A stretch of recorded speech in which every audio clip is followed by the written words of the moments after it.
Hi friends, இந்த வீடியோவை பார்க்க வந்த எல்லாத்துக்குமே ரொம்ப ரொம்ப நன்றி. இன்னைக்கு நம்ம வீடியோவில் எதை பற்றி பார்க்க போகிறோம்னா, இந்த வாரத்தில் வந்த இன்ட்ரெஸ்டிங்கான சினிமா அப்டேட்ஸ் எல்லாத்தையுமே மொத்தமாக சேர்த்தா நீங்கள் நம்ம வீடியோவில் பார்க்க போகிறோம். ஓகே, இப்போ நம்ம வாங்க எப்படியேக்குள்ள போகலாம். ஃபஸ்ட்டு வந்து பார்த்துட்டிங்கன்னா, இந்த வாரத்தோட ஆரம்பமே தளபதி ஃபேன்ஸுக்கு ஒரே கொண்டாட்டமாக இருந்துச்சு. ஏன்னா வந்து பார்த்தீங்கன்னா, சண்டே ஈவினிங் வந்து பார்த்தீங்கன்னா கோட் படத்தோட தேர்ட் சிங்கிள் ரிலீஸ் பண்ணுறதா அவங்க சொல்லியிருந்தாங்க. அதே மாதிரி வந்து பார்த்துட்டிங்கன்னா தேர்ட் சிங்கிளையுமே சாயங்காலம் பார்த்தீங்கன்னா ரிலீஸ் பண்ணியிருந்தாங்க. தளபதி ஃபேன்ஸும் ரொம்ப எக்ஸ்பெக்டேஷனில் இருந்தாங்க. ஏன்னா கோட் படத்தில் வந்து ஃபஸ்ட்டு 2 பாட்டு வந்து பார்த்தீங்கன்னா அந்தளவுக்கு பெருசாக வந்து பார்த்தீங்கன்னா ஃபேன்ஸ் மத்தியில் ரீச் ஆகலை. அந்த விசில் போட சாங்காக இருக்கட்டும், அப்புறம் வந்து பார்த்தீங்கன்னா இன்னொரு பாட்டாக இருக்கட்டும், அந்தளவுக்கு வந்து பெருசாக ரீச் ஆகலை. அத வேற ஞாபகப்படுத்திட்டீங்க. நெஞ்சமெல்லாம் பொண்ணா இருக்கு தம்பி, மறக்க முடியல. சரி, தேட்சிங் தான் நல்லா இருக்குமா நினைக்கும் போது பார்த்தீங்கன்னா தேட்சிங் ரிலீஸ் ஆனதுக்கப்புறம் தான் பார்த்தீங்கன்னா தளபதி ஃபேன்ஸ்லாம் எங்களை முடிச்சு விட்டு நீங்கள் போங்க அந்த அளவுக்கு வந்து ஃபீல் பண்ணிட்டு இருக்காங்க. ஏமாத்துறவனை விட ஏமாறவன் தான் குற்றவாளி நீங்க அடிக்கடி சொல்லுவீங்க. நான் ஏமாந்துட்டேப்பா. ஏன்னா வந்து பார்த்தீங்கன்னா ஒரு தளபதி பாட்டு ரிலீஸ் ஆச்சுன்னா அது வந்து பார்த்தீங்கன்னா தலை ஃபேன்ஸ் ட்ரோல் பண்ணலாம். ஆனால் இந்த பாட்டை வந்து பார்த்தீங்கன்னா தளபதி ஃபேன்ஸே ட்ரோல் பண்ணிட்டு இருக்காங்க. இவன் மேலே வச்ச நம்பிக்கை எல்லாமே போச்சு. எங்களுக்கு வந்து பார்த்தீங்கன்னா திருப்பி அனிருத் தான் வேணும், அனிருத் வந்து பார்த்தீங்கன்னா பேக்ரவுண்ட் மியூசிக்காக பண்ண சொல்லுங்கன்ற மாதிரி வந்து பார்த்தீங்கன்னா அந்த பாட்டுக்கே கமெண்ட் செக்ஷன் எல்லாம் அப்படி பார்த்தீங்கன்னா குமரங்கிட்டு இருந்தாங்க. பார்த்துட்டிங்கன்னா இவன் டோட்டலி டிசப்பாயின்ட் பண்ணி விட்டாரு. பார்க்கலாம் 4th சிங்கிள்லேயாவது வந்து பார்த்தீங்கன்னா இவன் கம்பேக் கொடுக்குறாரு இல்லையான்றது. ஆனால் நான் எப்படி இதை மறக்கிறது? இத பத்தி மறந்துடு, வேற என்ன செய்யறது? நம்ம இதை விட மோசமான விஷயம் நான் பண்ணிருக்கேன், அதெல்லாம் நான் மறந்துடுவேன் உடனே. அப்படியா? ஆமா, மறந்துடு, அவ்வளவுதான். ஆரம்பத்துல கொஞ்சம் மன வருத்தமா இருக்கும், போக போக அப்படியே பழகிடுமா? ஓகே, இப்ப என்ன நடந்துச்சுன்னு தெரியுமா? எனக்கு ஞாபகம் இல்ல. உண்மையிலையா? அப்புறம் இந்த பாட்டில் இன்னொரு கவனிச்சு நம்ம பார்க்க வேண்டிய விஷயம் கேட்டிங்கன்னா தளபதி லுக் வந்து பார்த்தீங்கன்னா அவர் வந்து இந்த படத்தில் சின்ன பையனா ஒரு காலேஜ் படிக்கிற பையனா வந்து பார்த்தீங்கன்னா கார்டு ட்ரை பண்ணியிருக்காங்க. அதுக்கு டிஜிங் ஒர்க் நல்லா தான் இருந்துச்சு. ஆனால் நிறைய பேருக்கு வந்து அந்த லுக் பிடிக்காம இருக்கு. உங்களுக்கு அந்த லுக் பிடிச்சிருக்கா இல்லையன்றதை மறக்காம பாஸில் கமெண்ட் பண்ணுங்க. அடுத்து வந்து பார்த்தீங்கன்னா கோட் படத்துக்கு அப்புறம் தளபதி அவர் நடிக்க போகிற அடுத்த படம் தான் தளபதி 69.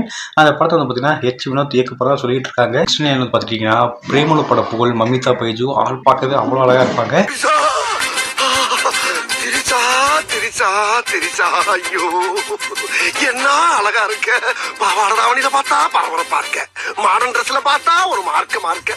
உன்னை பார்த்தாவே என் மனசை கட்டுப்படுத்த முடியலையே. உன்னை பார்த்த உடனே நான் ஒரு கட்டுக்கிடங்காத காளையா மாறிடுறேன். அவங்க வந்து பார்த்தீங்கன்னா தளபதி 69 ஹீரோயினா பண்ண போறாங்களாமா. ஹீரோயினா வந்து பார்த்தீங்கன்னா விஜய் அவர்களுக்கு வந்து அவங்க ஜோடி கிடையாது. ஆனால் அந்த படத்தில் வந்து பார்த்தீங்கன்னா ஒரு மெயின் கேரக்டர் அவங்க பண்ண போறாங்களாமா. ஒன்று வந்து நிறைய ரூமர் சொல்றாங்கன்னா விஜய் சாருக்கு பொண்ணா பண்றதா சொல்றாங்க. ஆனால் அது வாய்ப்பு கிடையாது. எனக்கு தெரிஞ்சு விஜயனுக்கு தங்கச்சியா நடிக்கிறது அதே வாய்ப்பு இருக்கு. ஆனால் பார்த்தீங்கன்னா தளபதி 69 வந்து பார்த்தீங்கன்னா ஒரு முக்கியமான ரோல் பண்ண போறாங்க. அடுத்து நம்ம ஆண்டவர் பற்றி தான் ஒரு முக்கியமான நியூஸ் பார்க்க போகிறோம்.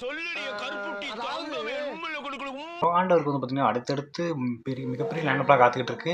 அடுத்து வந்து பார்த்தீங்கன்னா தக் லைஃப் வரப்போகுது, அதுக்கப்புறம் இந்தியன் 3 வரப்போகுது, கல்கி 2 அதில் வந்து பார்த்தீங்கன்னா ஒரு வில்லனாக பண்ணுறாரு. அது மட்டும் இல்லாமல் வந்து பார்த்தீங்கன்னா அன்பரி மாஸ்டர்ஸ் ஹவுஸ் அவங்க கூட வந்து பார்த்தீங்கன்னா ஒரு படம் பண்ணுறாரு. அந்த படத்துக்கு பேர் வைக்கல. இந்த மாதிரி ஏகப்பட்ட லைனப் இருக்கனால வந்து பார்த்தீங்கன்னா அவர் பிக் பாஸோட அடுத்த சீசனை ஹோஸ்ட் பண்ண போகிறதுன்னு சொல்லி பார்த்தீங்கன்னா அதிகாரப்பூர்வமாக அறிவிச்சிட்டாரு. ஆனால் அந்த 7 சீசன் வந்து பார்த்தீங்கன்னா ரொம்ப அருமையாக வந்து பார்த்தீங்கன்னா அவர் பிக் பாஸ் நடத்திட்டு இருந்தார். ஆனால் இதுக்கு மேலே வந்து பார்த்தீங்கன்னா எனக்கு லைனப்ஸ் நிறையா இருக்குது, அதனால் வந்து பார்த்தீங்கன்னா என்னால் பண்ண முடியாதுன்னு சொல்லி பார்த்தீங்கன்னா அவரே நேற்று அவரோட இன்ஸ்டா பேஜில் ஒரு போஸ்ட் போட்டார். அண்ணன் எங்கேன்னு தம்பி எல்லாம் கேட்டா உங்க அண்ணன் எங்கேயும் போகல, உங்க ஒத்துமையிலையும் சந்தோஷத்துலையும் தான் உங்க அண்ணன் இருக்காருன்னு சொல்லு. எஸ்டிஆர் ஃபேன்ஸ்லாம் இந்த விஷயத்தில் ரொம்ப சந்தோஷமாக இருப்பாங்க. ஆண்டவர் போயிட்டா ஆண்டவர் இடத்துக்கு அடுத்து யார், கண்டிப்பாக எஸ்டிஆர் தான் போடுவாங்க அப்படின்னு சொல்லி வந்து பார்த்தீங்கன்னா எஸ்டிஆர் ஃபேன்ஸ் ரொம்ப சந்தோஷமாக இருக்காங்க. எஸ்டிஆர் பற்றி பேசுனாலும் பார்த்தீங்கன்னா அடுத்த நியூஸ் எஸ்டிஆரை பற்றி தான். எஸ்டிஆர் 48 அந்த படம் பார்த்தீங்கன்னா தேசிக்கு பிரியசாமி இயக்குறாரு. அந்த படத்தோட அறிவிப்பு வந்து பார்த்தீங்கன்னா வந்து 1 வருஷம் ஆயிடுச்சு. இன்னும் அந்த படத்தை பற்றின ஒரு ப்ராப்பராக அப்டேட் வந்து பார்த்தீங்கன்னா இன்னுமே வரல. எஸ்டிஆர் 48 அந்த படம் வந்து பார்த்தீங்கன்னா ஒரு ஃபேண்டசி கலந்து ஹிஸ்டாரிக்கல் படம்னு சொல்கிறாங்க. அதனால் வந்து பார்த்தீங்கன்னா அந்த படத்துக்கு ப்ரீ ப்ரொடக்ஷன் ஒர்க் ரொம்பவே தேவைப்படுது அப்படின்னு சொல்லி அந்த டேரக்டர் ஒரு இன்டர்வியூ சொல்லியிருந்தாரு. இப்போ அந்த படத்தோட ஆர்ட் டேரக்டர் என்ன சொல்லியிருக்காருன்னா அந்த படத்துக்கான 70% ஆஃப் த ஆர்ட் ஒர்க் முடிஞ்சிருச்சு. எல்லாம் ஸ்கெச் பண்ணுறது அந்த மாதிரி படம்லாம் நிறைய பண்ணி முடிச்சிட்டாங்களாமா.